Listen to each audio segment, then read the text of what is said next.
Did I ever tell you there was a period of my music history where people named Skorge and or Tyler Conlon would just add me on Facebook and be like, that's fucking weird, right? And like, that was it. That was the whole interaction. They'd message me and be like, hey, my name is that too. Nice.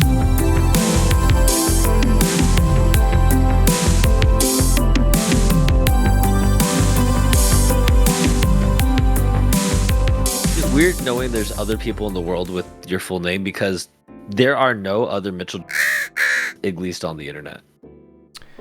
I don't know if anybody has my middle name. I'm sure it's such a common name though. I'm sure somebody does. No, why would Joseph bleep that out? We gotta keep that a secret. So how you doing, Mitchell? Well, I was doing good until I saw my first and last name with obituary in Google searches. That was kind of weird. Oh, that's not good. It's never a good sign. We're just gonna ignore that. I'm doing pretty good. How are you doing, Tyler? I'm doing good, man. My camera's not where I want it to be. Hold on. Houston, we have a problem. This thing is so finicky. When they said that, were they referring to like they were based in Houston, or that was the name of the rocket, or was like the astronaut's name actually Houston? Or, well, no, it was an astronaut calling the base, which I'm assuming is like based in Houston. We're gonna get to the bottom of this. Yeah, my assumption is he was calling the Houston base, and it's like, Houston, we have a problem.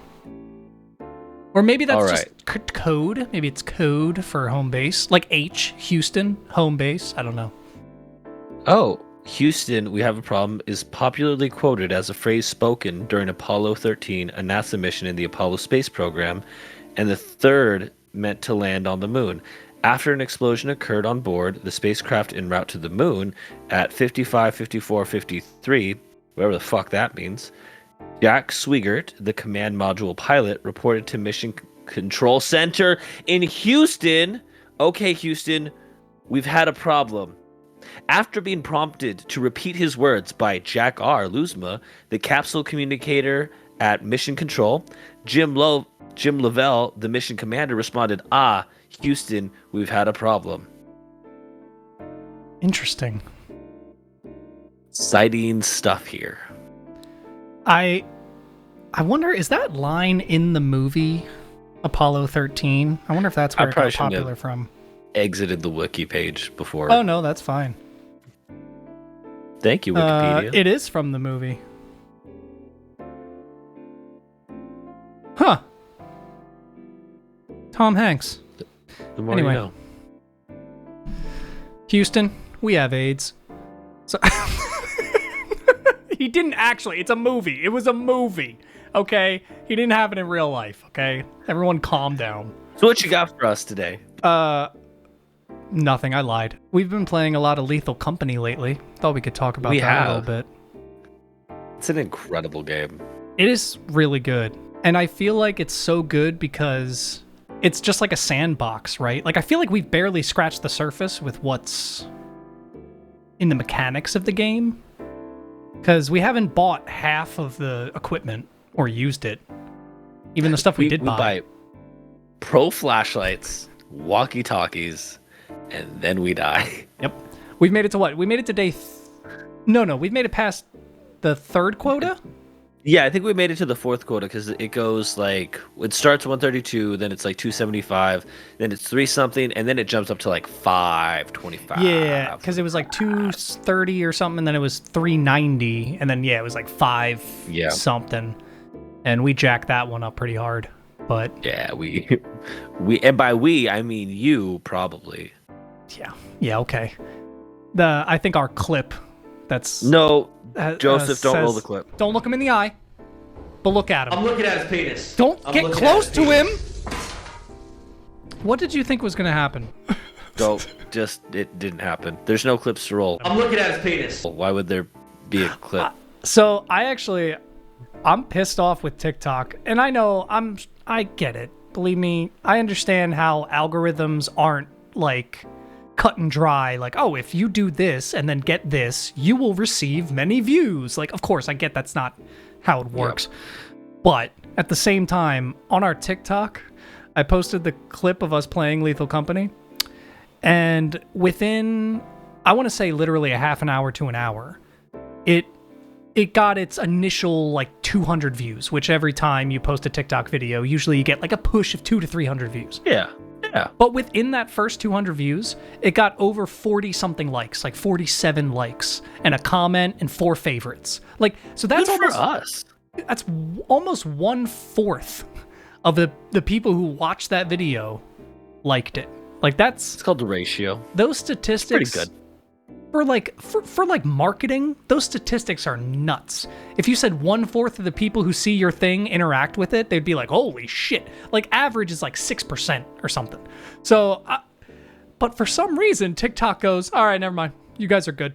We think 200 views was just enough," and then it just stops too pushing funny. it. We're exactly. I think we're on to something. I kind of think maybe it's because you say penis. I think they have like a soft lock on certain words. I did block it out in the text as best I could, Pussies. but well, now I can't post this one now. So I did try to game the system again, and this is where I feel like it's true. I tried to game the system, deleted the post, reposted it with a slightly different title, similar hashtags, and posted it again. Same exact thing. Like we have 38 likes, 240 views, a comment, and 3 favorites. Stopped. Just completely dead after that. It's really weird. Like, because I get that they kind of base it on audience retention. Like, did people watch it multiple times? Did people, like, share it to their friends? Did they go to your page after watching it? Like, all of those are also factors. But that's just insane to think about. It's like, if that many people reacted that much to it, yeah, it's crazy to think that there's videos with 1.4 million views that only have like 50,000 likes, and it's like, well, what gauges that interaction? That I don't know. Part of me is be like, I'd love to know the algorithm, but algorithm. But I'm sure everyone does, because then they would be able to exploit it. But just to know also who determines what the algorithm's looking for. Like somebody has to at some point say, this is the ideal content. Or is it Jack we, Black? Is it we who do that? I think that's how fucked up it is, and that's why I think even people who know how it works wouldn't be able to like manipulate it, exploit it, yeah. because it's literally entirely based on how we interact with it. So it's like, that's why, like you were saying, like, and advertisers selling. It's like when you say the word Cherokee, and then next thing you know, you're gonna get a cheap Grand Cherokee ad in like a week on your phone. You'll see it on Instagram, and it's like, what? Why the fuck? I didn't look that up. I didn't I didn't want that evil put on me, and now I'm gonna get advertisements for Jeeps. So I hope you're happy. Yeah. Well, you just said Jeep out loud again, so you for sure are gonna get them. This episode brought to you by the Jeep Grand Cherokee. You can take it anywhere. You can go to the beach. You can go to the store. You can even go to the moon. But you can't miss out on these deals. So go to neonvalleypod.com/get your free Jeep Grand Cherokee today. And That's if right. not, you're probably the jerk. That's right. And you know what it also can't go to?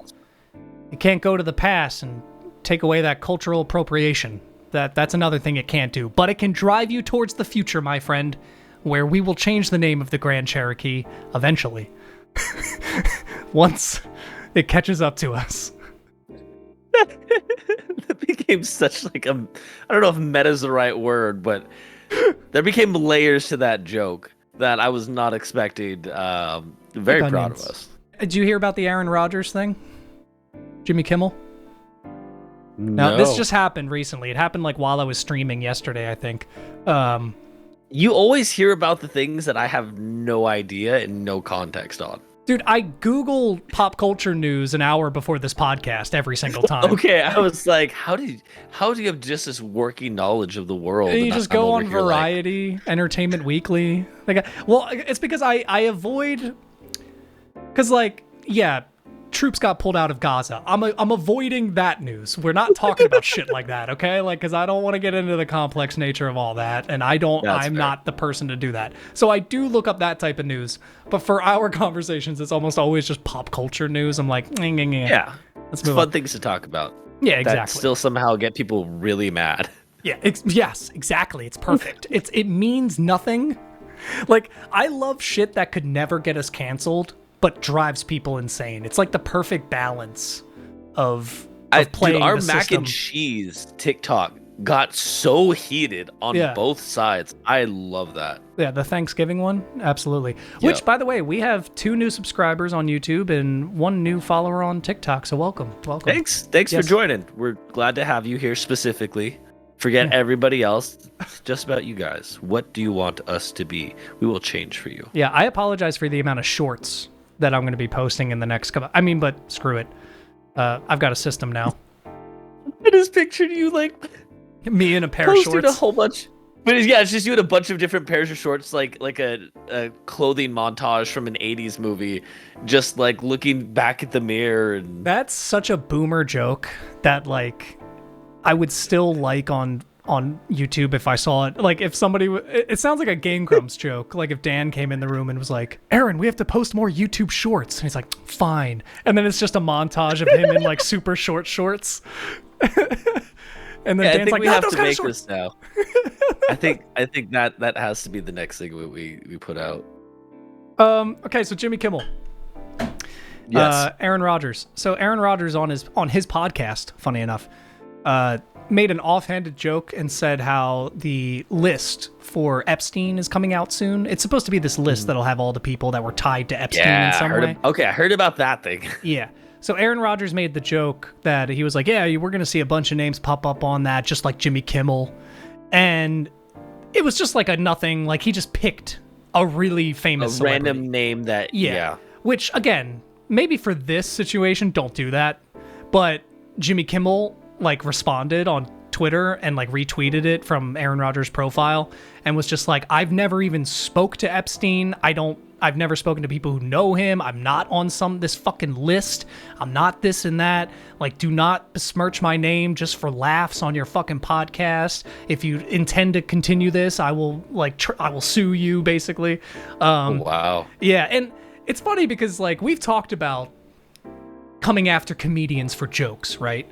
And like that type of thing. This does kind of cross that line though, where Aaron Rodgers isn't on stage performing. He's on a podcast telling people about quote unquote the news, which is like what's happening. You know what I mean? Like, yeah. And yeah, in that way, it's a little, maybe you shouldn't accuse people of that. You know, if like when I called Ben Shapiro a cuck in the last episode, that's not like defaming him or slander. It's just a joke. Like that's so clear. So yeah, I don't know. Maybe I'm wrong. Yeah. No, I think because everyone at this point who's aware of the Epstein bullshit, there's a lot of people that really could potentially be on there. And I think we're going to see people that we expect, and there's going to be people we don't expect. Yes. And so it's one of those, when you make a joke about something like that, oh man, yeah, that's a really weird line, because so the premise of his podcast is more news based than it is like.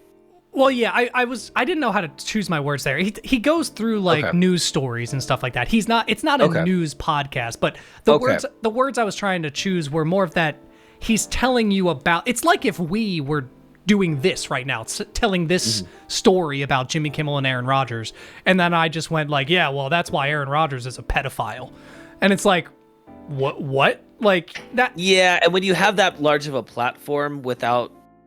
Yeah, if you're not providing context, and again, he's not clearly making a stand-up joke or anything like that. It becomes, do you know something? Because if not, there's realistically so many fans in every camp of every group. There are people who will hear the people that they look up to say something and then just run with it as, oh shit, and that's the scary thing. Yeah. Are you gonna have a bunch of Rodgers? I couldn't remember what team he was on, so I backed out of that quick. Packers? So he was originally on the Packers, and then he went to the Jets, and then he blew his shit out. In the first game? Yeah, I think it was like the first game. Yeah, that was him. I'm sorry, buddy. That sucked. I remember that. My girlfriend Audrey, she was cracking up when that happened. It was like the third play of the game of him coming back. Yeah, that was rough. Poor guy. But hey, you know what? He's got a lot of controversy with the podcast coming his way, so he's good. He's going to have some new listeners coming in. Good for him. There we go. Yeah, I can see why somebody in media might respond not as kindly to hear, because again, a comedian making a joke at an award show for a kind of intro to a next segment is a little different than somebody talking on a podcast and saying, yeah, that guy's a pedophile. Yeah, and like outright accusing him of being part of Epstein's thing is like, that's far. It comes back that Aaron Rodgers was on Epstein's Island. Right, he's projecting. This wasn't on my list, but that kind of leads me to a question. What would be the biggest gut punch to see on that list? Like living or dead? Jesus. Oh my God, the Christ himself.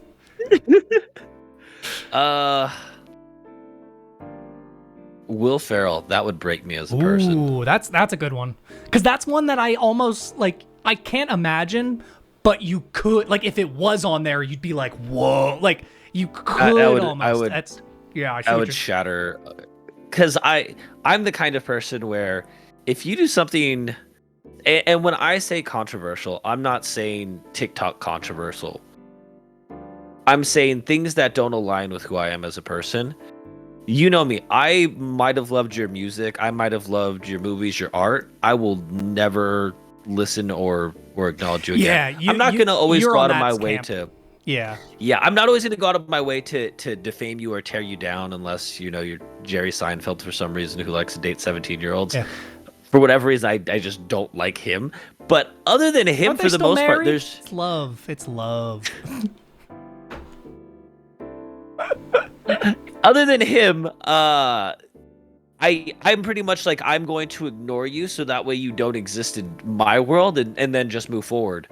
That's fair. But that one, I mean, I would still do that. Like, regardless, that's just who I am, even if you're not. If when we were over Alex's and he put on a episode of Seinfeld, it's not like you were like, turn this off right fucking now. Oh yeah, even then, I wasn't like, guys, I'm gonna sit outside until you decide to shut this off. Dude, that would be so funny. I mean, like, I mean, like, nowadays, people are very, like, passionate about their morals, so I honestly, like, I wouldn't be surprised if there is someone who's kind of like, oh, guys, you're gonna put on this show? Listen, I'm gonna go in the other room.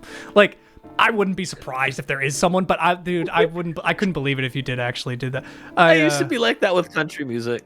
That's fair. That's just because it sucks. Cancel. Another clip. There we go. Thank you, AI. So, yeah, I think the thing we do have to remember too is, from what I understand, I could be wrong, but I believe the list doesn't necessarily mean that they like fraternized with Epstein. Oh no, it's just because it was a big island, and wasn't there like a mega resort on it or something? Yeah, I mean, like, hasn't it already been proven that Obama visited it twice? Like, I think that's like proven that is. I'm pretty sure a lot of people, both sides of everything, have been there. And it's one of those, think about it. If you're like he's like an actual real life supervillain, like not like the like he's like, no, that's an awful person that nobody should aspire to be anything like. I hope he rots in hell for eternity. But if you're that evil, if you only have the bad evil people come visit your evil island, it's going to be very clear that you're a bad evil person. So if you create a place where everyone comes to visit, you can hide them in between the people who aren't bad and evil. Yeah. No, I 100% agree. Because I think it's like... It's the chameleon effect. I just invented that. The chameleon effect. I like that. I think a lot of people like to assume that you can just tie things up real neat in a bow, you know? So it's like, oh, if Epstein is bad, if so facto, all celebrities and all higher ranking people and elites are bad. And I think that's what most people think, where it's like how you're saying, where it's like, whoa, good people can be bad. Some people don't even have that notion. It's like, no, that's impossible. If they went to that island, they're yeah. But also think, because my thing is like, think about the workplace, you know, like, of course we have come into the place in the last 10, 20 years in the modern workplace where it's much easier to come forward and be like, hey, this person's doing this. This person said this. I'm having an issue with this person. But it's still not that easy to always just go to your boss and be like, hey, I'm having a problem with this person. So now imagine that there's millions of dollars involved and like fame and and people act like it's like, oh yeah, they should just speak out. And it's like, nah, it's not that easy to speak out all the time. Like, have you spoken out at your job when your boss like told you to come in on a day when you shouldn't have? Like, did you speak up? Like, no, like it's like, obviously that's a fucking, there's quite a stretch between those two extremes. But yeah, it's like, I imagine that there's going to be a lot of people who are on the list who maybe kind of knew what was happening, but purposely made a blind eye, because it's almost like, what else are you supposed to do? Do you like, and that's a terrible thing to think, because it's like, but do they sacrifice their entire career or expose what's happening? Like, to say, if I knew a celebrity knew about something going on and didn't do anything about it, but like they knew, it wasn't like there's rumors, but I've never seen anything, I don't know of anything, like nobody's ever approached me about it. If they knew, there's a quote, I don't remember what it's from. I feel like it's from like a cartoon or anime, but it was like, to the victim, the attacker and the stander-by who watch and do nothing are no different. And while it's kind of abroad there, but maybe it's also because if I saw something that I knew was wrong, I'm always going to say something regardless of what those consequences are to me, because but again, but have you done that in 100% of all scenarios? Because like, I mean, as a human, like, I can say I haven't for sure. Like I had a coworker do a shitty thing, and it's just like whether or not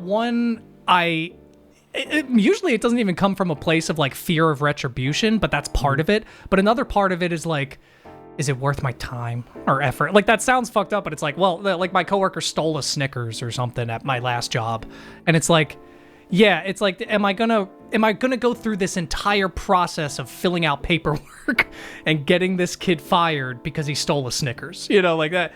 So that's a scenario or something where it's like, yeah, I haven't always said the right thing or done the right thing in those scenarios.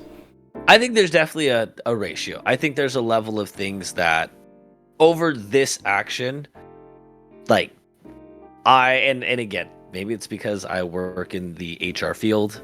More professional for sure. I am way higher on that side of, I feel the need to speak up when things are happening that shouldn't be. Yeah,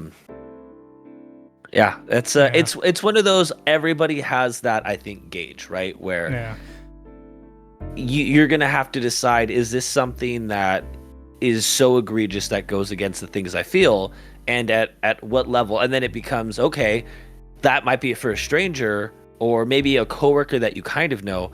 Now it's your friend. Now it's your best friend. Do you still treat them the same way that you would treat everyone else in that scenario? Not quite a trolley car, but it is one of those where a lot of people would have a lot of different opinions. Well, yeah, definitely. Because I would say the only comparison I could have, I would say, to maybe like the Hollywood world, I guess, because they're for sure not corporate by any means. Like, yes, they have higher ups that do corporate things, but when they're filming the movie or doing it's almost like a party a lot of the times. Yeah, like especially in years prior where there weren't really any like guidelines or, you know, shit. Like, because I don't know if you've heard some of the podcasts of like Disney stars who now are talking about filming, and it's like, not the podcast, but I've heard like news articles on things like that, and that's where I'm. Again, it's easier for me to say. I acknowledge that it's easier as somebody who's just making a podcast with his best friend that has a 9 to 5. That the people on the set, that the people who let me get to my example. Let me get to my example. Oh, okay. Yeah. Because like you said, you're in a corporate setting, so it's a lot easier. You have ladders of, fucking, I don't know what I'm trying to say. You have people that you can go to in different, like, people, right. There's a clear sector of power. And yeah. I think in those situations, like there's even the podcast, I don't want to derail my point one more time, but I was just going to say, I think there's the Ned's Declassified podcast. Mm-hmm. They've been revealing some insane shit in the last month or two where like cocaine, orgies, like they were teenagers. You know what I'm saying? Like literally. Jesus. And they're not really implying that the adults were making them do this. They're just saying that this was behind the scenes with the other kids. Like it just wasn't stopped. You know what I mean? And things like that. And so my example that I would say is maybe would... I don't know. It's like, because I was thinking like frats. Like when you're at like a frat party and you really want to, you're like a pledge or something. And they start pushing people too far. And it's like, maybe not something that's like outright, like in that moment, like, okay, this is illegal. You know what I mean? Stop. Oh, yeah. But it's clearly morally wrong. It's fucked up. It's like, do you think when you were a pledge or when you were trying to, would you have spoken up or would you have just left? More of a thing. Do you know what I mean? Because like that could ruin your entire college career as a lacrosse player if you say, dude, you're being a dick. You know what I mean? And then it's like you're fucked. Do you know what I mean? And again, that's interesting, right? Because there's a lot of underage drinking that happens in pledging. And forced underage drinking. Yeah. Yeah. That's interesting. It's one of those, I think if I felt somebody's life was like physically in danger, but I'm also like, I guess there's like an international like fraternity council. Yeah, it's like, who do you call? Stuff. Who do you talk to? Yeah, but then that's kind of their problem. I typically think when there's like, okay, it's the International Fraternity Council, how much do you want to bet? And I have no knowledge of this, so I could be wrong, but how much do you want to bet that people on that council came from fraternities? Yeah, and it's almost like it's going to the police about the police. It's like, what do you do? But yeah, because that's another level to it, right? Is, do you feel like if you did speak up, anyone would do anything about it, or at that point, is it just going to ostracize you? Exactly. That, and I think that's the biggest thing in Hollywood is because it's such an untamed thing. Everyone likes to think that Hollywood and movies are this contained thing. Like every movie that comes out has been funneled down through the same system to reach you. And it's like, no, not by any means. There's millions and hundreds of thousands of different companies working on these things that bring it to you. And they don't always go through the same checks and balances that other companies do. And I mean, shit, there's famous directors that have been told, like Kubrick. Actually, I'm pretty sure he's been touted as being an awful man on the set, and everyone hates working for him, but he's made some of the greatest movies of all time. So it's like, yeah, shit. But of course he didn't. Never mind.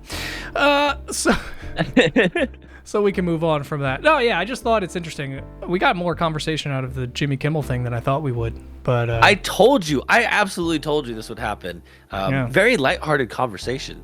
I hope you're having a great day wherever you're at, doing whatever you're doing, enjoying a nice day with the family, listening to us on your car ride, and thinking about these moral quandaries that we've put you in. Yeah, 100%. Also, I realized that we're 30, and I bet. Do you remember how much it sucked being around peers when you were 20 or 19 and you just want to be liked? I feel like as a 30-year-old on the outside now, we're like, yeah, you dumb kids. It's like, just be yourself and stand up for yourself. But I think when I was 19, I would have had a different mindset. I would have just wanted to been liked, That's a facet of it, is what I'm saying. Oh yeah. I think, oh man, that's interesting because, okay, you've known me since before I was 19. Yes. I feel like I've always had a maybe even unrealistic sense of self-confidence. Well, yes. Yes, but I would say that, like, how do I put it? It's like you have the same passion you did for the level of shit you would take, or whatever you want to call it. Yeah. Those goalposts have moved, but you're just as passionate about that goalpost as you. Does that make sense? Exactly. Okay. Yeah. No, I agree. I didn't know how to fucking explain that. I was just like, I'm going crazy here, but I know what I'm trying to say. No, I do agree though. You have had always like a very strong, like, that's wrong, I'm not doing that. Like that, like, you know what I mean? Like that's been, but yeah, no, I can see that. All right, have you seen the Shakira statue? I don't know how this isn't Shakira news. Miyamoto? Bro, no. Yeah, I wish. And that's Shigeru. You fucking racist. No. No, Shakira with the hips that don't lie. There is a over 20-foot statue that was built in Colombia. No, I'm not kidding. It's huge. It's insane. I don't know how this isn't news.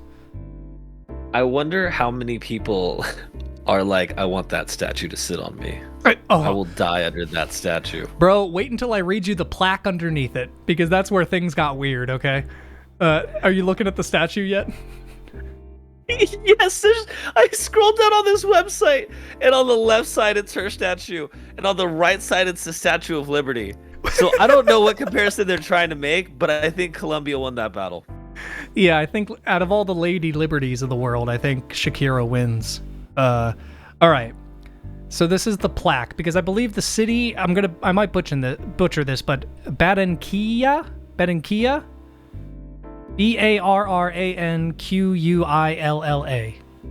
Barranquilla is what I'm guessing. Yeah, I probably just didn't have the right inflection. Barranquilla. Whatever. I apologize to any people who are listening from Barranquilla. All right, the plaque underneath reads, Barranquilla in the world witnessed the birth of a heart that composes, hips that don't lie, a voice that moves masses, and a pair of bare feet that walk for the good of children and humanity. There's a dude with a weird fetish wrote this, man. Come on, who brings that up? Who, of all the things, like, could you like imagine on an old Civil War plaque, right? It's like, General Arthur B. Sotheby. He had the biggest feet in the South, and they walked for the freedom. The only thing I can imagine that would make it make sense is if it's like symbolic of coming maybe from like poverty, like to show like I've been one of you. But again, I'm inferring a lot there. Yeah, I know. I'm showing my ignorance of Shakira, because I think maybe her thing is she's always has bare feet. I don't think she wears shoes in like any of her music videos or any of her concerts. Cool. She's probably got really great feet in terms of strength and like arches. I thought you were gonna say she's probably got really gross feet. No, I bet they're actually immune to most things. Yeah, she could probably step on hot cement without even feeling it. You know what I mean? Gravel. Are you still looking at the statue? I shouldn't have brought the statue up. I gotta pull you away. No. I asked ChatGPT if the statue of Shakira fought the Statue of Liberty, who would win in a fight. The idea of the Statue of Shakira in Colombia and the Statue of Liberty in the United States engaging in a battle is quite imaginative. However, these statues are inanimate objects and symbols of cultural and historical significance, so they can't actually engage in a fight.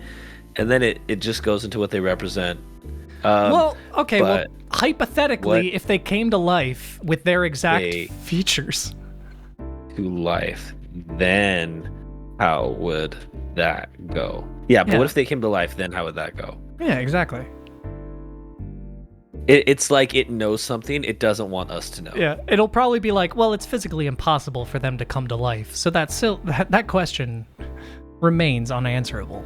Okay, so first, size and build. The Statue of Liberty, standing at a towering height with a robust structure made of copper, would have a significant size advantage. In contrast, the Shakira statue is much smaller and made of bronze, which is denser but not as large. Mobility. Given the structures, the Statue of Liberty might be somewhat less agile due to its size and the heavy materials used in its construction.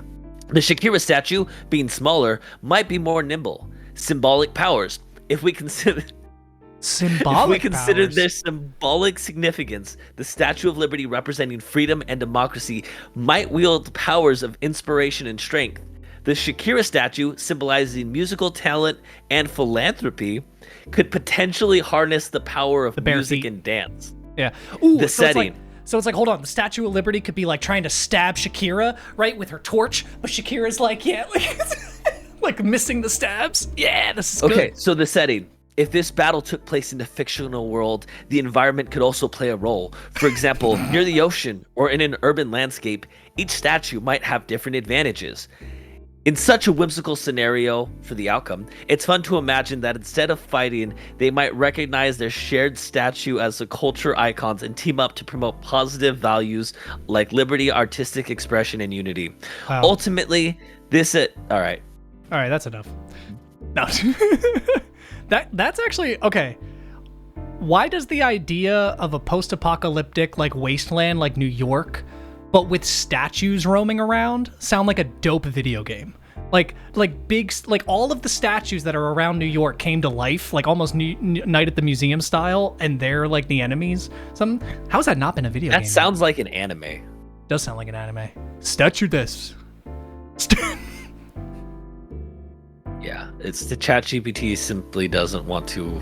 It can't. It expounded way more than I thought it was going to. I'm not gonna lie. That's impressive. Wow. Jesus. Comment in the chat who wins. Go ahead and let us know who wins that fight. Statue of Liberty or Statue of Shakira? Yeah, we need to know. So wait, okay. I think the Statue of Liberty does have some disadvantages, though. Because let's imagine it's a statue, right? So even though it's mobile, we have to imagine that everything on it has to stay where it is. So it can't drop its book. So wait, so like the book could be a shield, maybe, but the book, now it's stuck with the book. You know what I'm saying? It could rip out the pages and throw them like frisbees because they're made of copper. But see, now you're changing the physics of the statue itself. Are they actually separate pages, or is it one solid thing? Because it's still a statue. You know, we're not. Still a statue. It's not like Shakira can rip off her top, which I wish she would, and throw it at the Statue of Liberty. Okay, it's not like she could do that. I mean, she could maybe, but it wouldn't be clothy. Wouldn't be clothy. It wouldn't be. It wouldn't be. Because imagine Shakira going Spider-Man up the side of the Statue of Liberty, and then getting inside of her head, because we have to. Oh, that's another factor. The Statue of Liberty is hollow. True. Statue of Liberty is hollow, and has. So if Shakira can get inside of the Statue of Liberty, fucked. It's gonna be like Drax in Guardians of the Galaxy. She's just gonna. It's gonna cut her way out. That's not a bad. Oh, hold on. I've had to ask it like 3 times, but who would win? Based on the sheer size and strength in a fantastical scenario, the Statue of Liberty would likely have the upper hand. However, it's important to remember that is a purely imaginative and whimsical scenario. Both statues are respected and symbols in their own right, representing different but equally valuable cultural and historical aspects. That's why it doesn't want to answer it. Okay, because I think it's worried about being like offensive. Because I bet if you put in like 2 fictional statues, like the statue of Rocky and the statue of... I'm trying to think of another fictional statue, and I can't right now. What's like a supervillain statue? Like, there's a lot of supervillains that have made statues. But like in real of themselves. life. But I'm saying in real life there's... Because the Rocky statue exists. So I'm trying to think of another statue of a fictional person that exists. That we could... Mickey Mouse. Is there a... Oh, there is... Oh, the Walt Disney statue. But he's a real person. You know what? But he's not political. So yeah. Type that in. The Rocky statue versus the Walt Disney statue. Because I bet it's only not answering the thing because it'll think that somebody will use the answer to be like, see, this is why America's better than Colombia. Because our statue would beat your statue, you know? And realistically, we're just 2 guys on a podcast that are like, big statues fight each other. Who win? Big lady funny.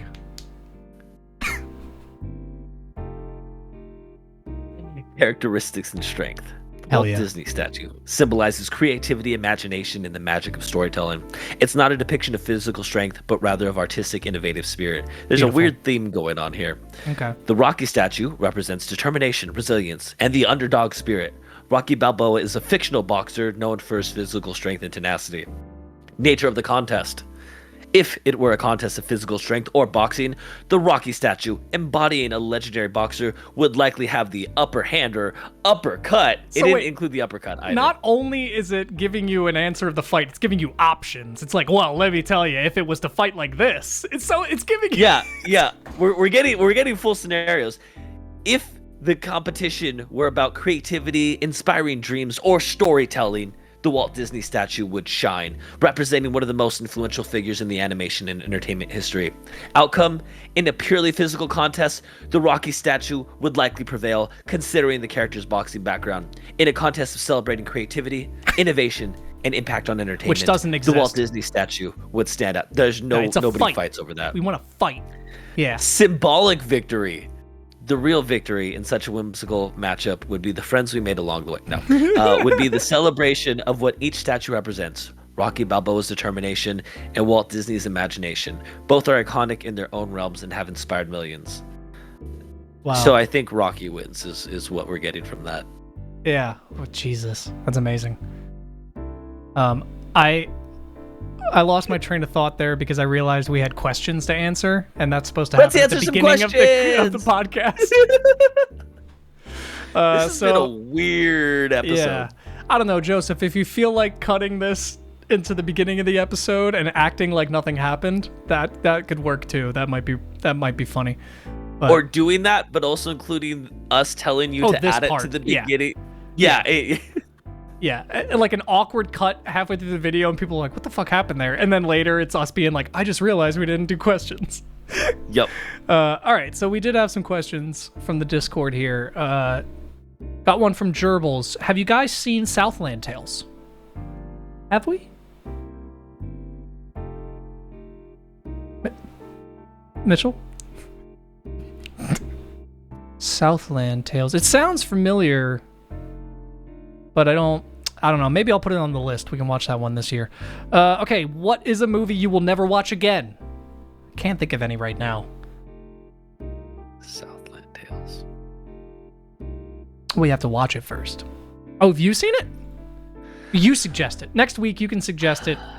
And yeah, great. No, really, what's a movie you think you would never watch again? Other than Southland Tales, I Yeah. would never watch.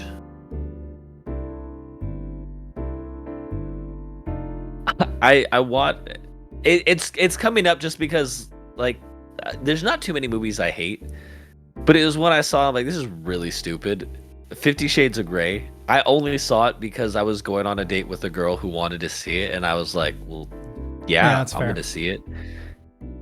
It's just really stupid. Yeah, it's a very specific demographic. It's literally like fetish porn that got snuck into a mainstream movie for like 30% of the population to cream over and the rest of us to go, what the fuck are we watching? Like, you know, like, yeah, that's all that was. Yeah, because I guess, because never watch again insinuates that even if someone was to turn it on at a party you're at, you will actively avoid it or something, or argue not to put it on. Right, like if somebody puts that on at the party, I'm like, I'm gonna find something else to do because I'm not going to watch softcore porn. So my easy answer, but also my hard answer, is Free Guy, because I will never watch that movie again. But if a sequel comes out and I have to make another video, I'll probably end up watching the first one again for like context and stuff. So that's a problem, which tells you how passionate I am about it, because most people would spend 6 months making a YouTube video, only get 400 views on it, and then never just do that again. They would realize it was dumb and it was a waste of time and they should never do it again. Me, doubling down. Can't wait for Free Guy 2 to come out. It would actually probably do even better and help the first video because you made that video like a while after Free Guy came out. It Still wasn't existed. like you were prepared, you knew you were going to yeah. make it, and you dropped it. It was something that had been out for a while. It was like You're a year and a half out, or maybe like just a year. I think just a year, which is but like still. 100 years in YouTube time. Yeah, because it's funny saying that, like, if somebody had done that in like 2008, 2009, it's not that big of a deal. But nowadays, a year is like, brother, we're so far past that. Brother. Yeah, I don't know. There's quite a few movies I would never watch again.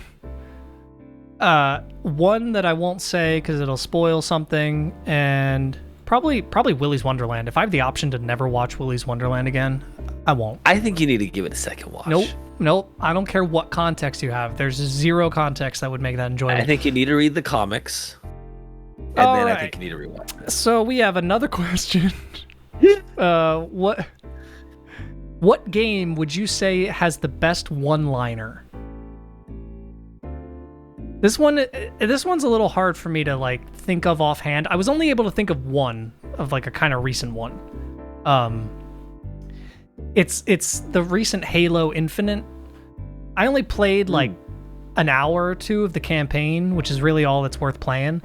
But in the first like half an hour, they tell Chief to like come back. They're like, "Chief, stop! What are you doing?" And he just goes, "Finishing this," and like blows up a fucking ship and flies out of it. And I was like, "Oh my god!" I got chills. I was like, usually lines like that make me cringe, but it nailed it. It's so funny because I was instantly like, the first video game I thought of was Halo, and I'm like, but here's why, right? I think when you have a character like Master Chief who doesn't speak often, when he does, especially when it's a serious line like that, it just hits a little harder. Oh, finishing this? Oh my god. Oh, banger of the century. Yeah, that's good. You know, let me look up some. But while you think, because I feel like Witcher's got to have some good ones too, right? Probably, yeah. Okay, so there's the classic one from Duke Nukem, but that's a reference to the movie They Live, so I don't know if it counts. It's time to chew bubblegum and kick ass, and I'm all out of bubblegum. That one? Is that where that originates from? It's from They Live, originally. It's like an 80s movie. Yeah. This one doesn't really... Oh, you were almost a Jill sandwich from the original Resident Evil. That will always get me. I didn't play Resident Evil. There's a ceiling collapsing when you play as Jill at one part, and you have to like check the doors to try to get out, and then Barry saves you last second. And it's in the old PS1 like terrible voice acting. It's hilarious. And he's like, "Oh, you were almost a Jill sandwich." It's great. Stop! You violated the law. Oh, it's from Oblivion. You didn't play Oblivion. Yeah. Oh, but okay, yeah. You should have said I used to be an adventurer like you until I took an arrow in the knee. That might be mine up there. That Mamma Mia. That's pretty good. No, the arrow in the knee might be. Oblivion was good though, just because anytime you did a crime, like. Stop right there. Yeah, you know, I can hear it in my head. Yeah, I get. But they had something similar in Skyrim. Every time you would like walk by a guard and you had something on you, they'd be like, "Hold on a sec." I can't remember what it was, but I know you. Yeah, that's it. That's it. This one they have listed from BioShock. Would you kindly? From like the twist at the end, but I don't really consider that like a one-liner. Yeah, it's like it's a line that is memorable and has impact, but it's used so often it isn't a one-liner. It's not the only time he says it. Get over here. Get over here. Finish him. Finish him. Ooh. I'm almost leaning towards your Master Chief one, just because again, Master Chief is such a cool character. Yeah. Let's do one more question here to wrap this episode up. And remember, if you want to ask questions, be sure to join that Discord, join our Reddit. Links are in the description of this episode, wherever you're listening to it. Ooh. And also join that Patreon, and you'll get episodes early every now and then, and some extra little tidbits. So, okay. Last question. What is a song that is pure perfection from start to finish? Infinite by Eminem. Which is... It's funny because what I consider perfection is something that I think is just, it's perfect as it is. I'm not saying it is recorded with the greatest quality of You're saying there's engineering no stuff. version of that thing that could be better. It's not that. Does that make sense? Is that what you're trying to say? Like, Yeah, it is. It is perfect as is, because it's one of his very earliest songs. But I think if you saw that and you didn't know who he was, it's almost like, holy shit. what is this guy gonna do with his career? It is absolute perfection to me, in its own way. hell yeah, it's a good answer. Kind of mad that you had an answer so quick because. Oh, the other one is The Movement by Skorge. Oh well, you're just lying now. That's fine. Away tonight. That Joseph, roll the track. Okay. Trying to think of one. I had this question prior. It's like I already knew this question was coming, and I still didn't really think of one. Ooh, yeah, okay. So The Borders by Sam Fender is like from start to finish, like a perfect song. Incredible. There's not really much I can say about it. It's kind of hard to say why a song is perfect, I guess, but I almost, yeah. like the intro is just, it has that kind of build up that gets you into the song. It's like a good road trip song, but it also has emotion behind it. The lyrics are very meaningful, but it's also like you don't have to listen to the lyrics to enjoy the song.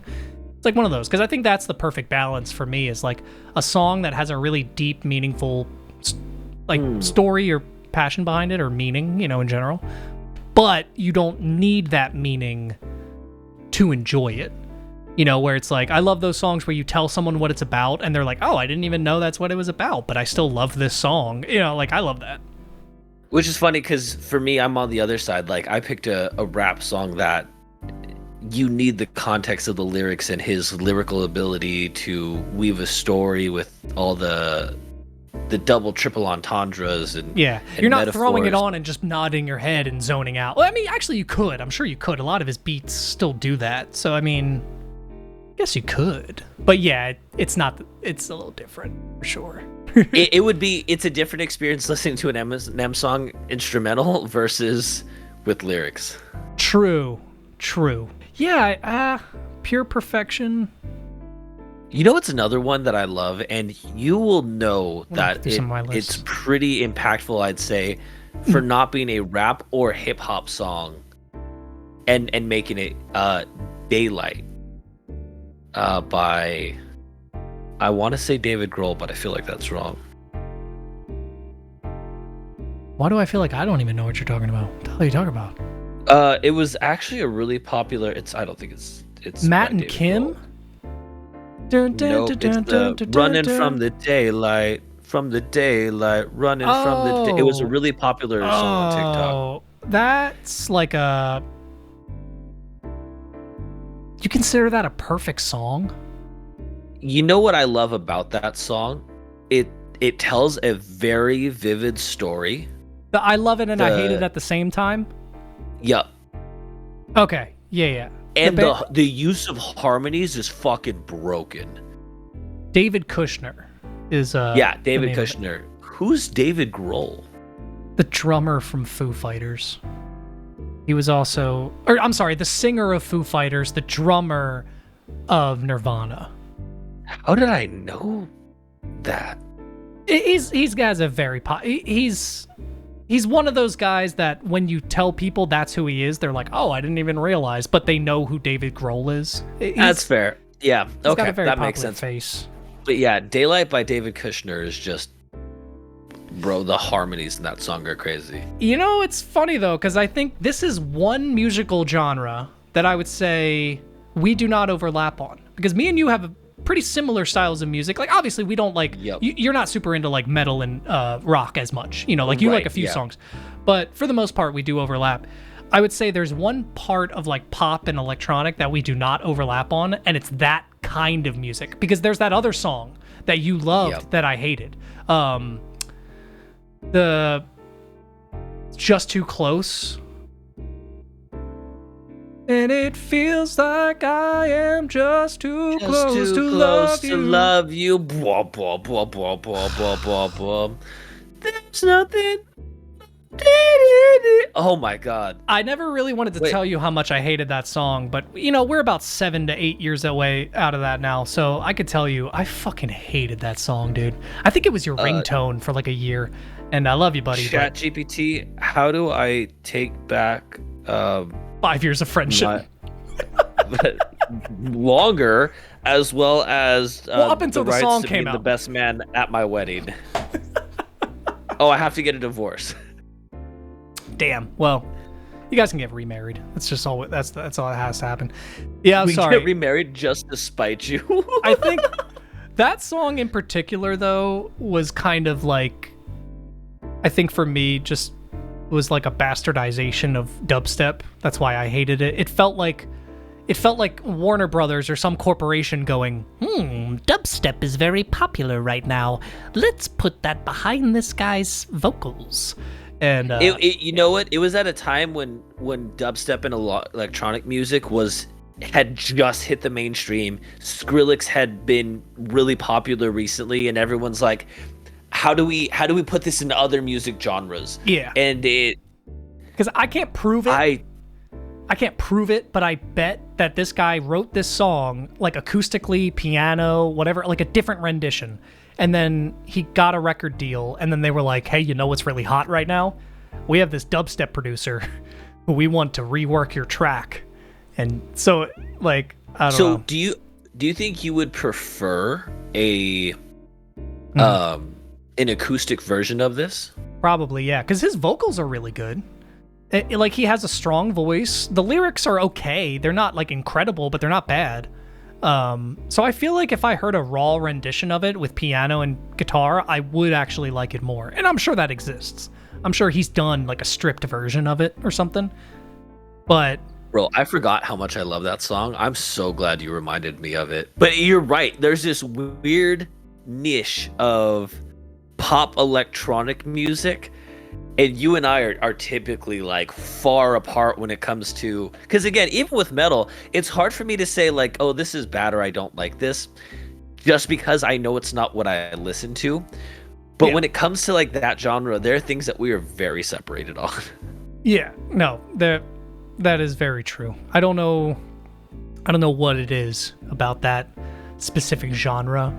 It's almost like it's like kind of Imagine Dragons. Like, I actually like some Imagine Dragons songs, but I actually thought it was vibe, Yeah. I thought it was Imagine Dragons at first when I was trying to remember, and I'm like, oh, it's like the Radioactive. Because Radioactive did the same thing. Claire. Yeah, it had that whoa, whoa, whoop, whoop, whoop, whoop, whoop, like that like really early dubstep sound. And it's kind of funny looking back now because it felt like you can tell they didn't hire dubstep producers. They got the guy who produced the last pop song to learn how to make dubstep in like a week. Yeah. Because all of those tricks that they did were things that I was doing my first month of making dubstep. Like genuinely. And that's what kind of bothers me is that song, that Far Much Too Close or whatever the hell it's called. That song, the bass it uses, the whoa, whoa, whoa, whoa, whoa, whoa, is like a preset that I downloaded my first day making dubstep. Yeah, I'm not shitting you. Like, I did not know that. Yeah, so it's like one of the easiest bass lines to make, and so it felt like someone who just learned, and they're like, okay, yeah, let's make this is popular now. But yeah, I don't know. If I think of any more, maybe we can revisit this question, because it is hard to think of like what you consider a perfect song, because that's a big leap, because there's a lot of songs I love, but it's really hard for me to consider them like perfect songs. I guess Downfall of Us All by A Day to Remember, like as a pop punk alternative song, it's one of the best fucking iterations of that type of song. That's the one with the chant. Whoa!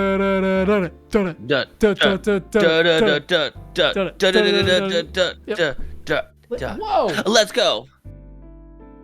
My fucking window my curtain rod fell. Kind of rude. Well, I'll fix that later. God damn it. Holy shit. But yeah, I don't know why. Slugger, I think it's Slugger 1.4 by Flume.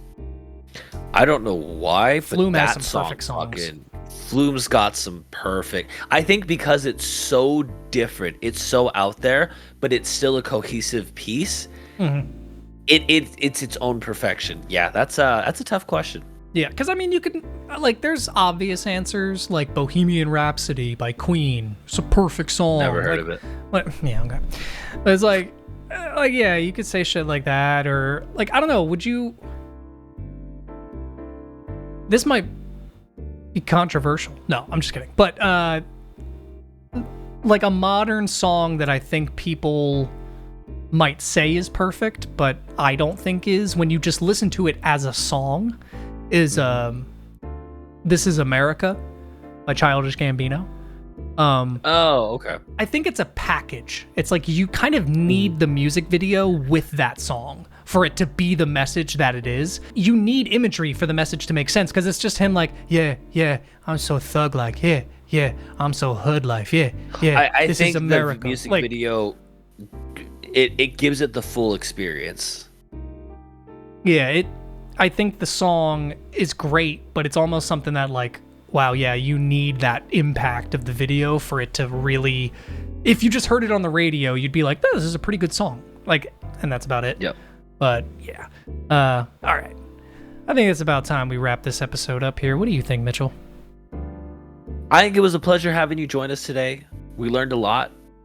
We got pretty deep, and we talked about some inanimate statue fights that I think people are going to be discussing for years to come. Yeah, that was a lot of fun. I'm for sure making the Shakira statue the cover of this episode. Isn't that just a thing you would assume would be on the news? That there's a 20+ foot statue of Shakira? It happened like a week ago and nobody's talking about it. Yeah, I'm a little bit more surprised. I mean, I'm sure it's on the news in Colombia, but you would imagine it'd be pretty. You know when you swipe on your phone and it's just like, oh, news updates. Yeah, I think I'd see it there. Yeah, you know what? We probably have and just didn't even notice. Yeah, you have a good point. All right, well, everyone, like always, join that Discord, join the Patreon if you want to support us and get a little extra tiddly biddlies. And make sure to watch our Thursday episode where we will be reviewing FNAF. Mitchell is finally watching FNAF.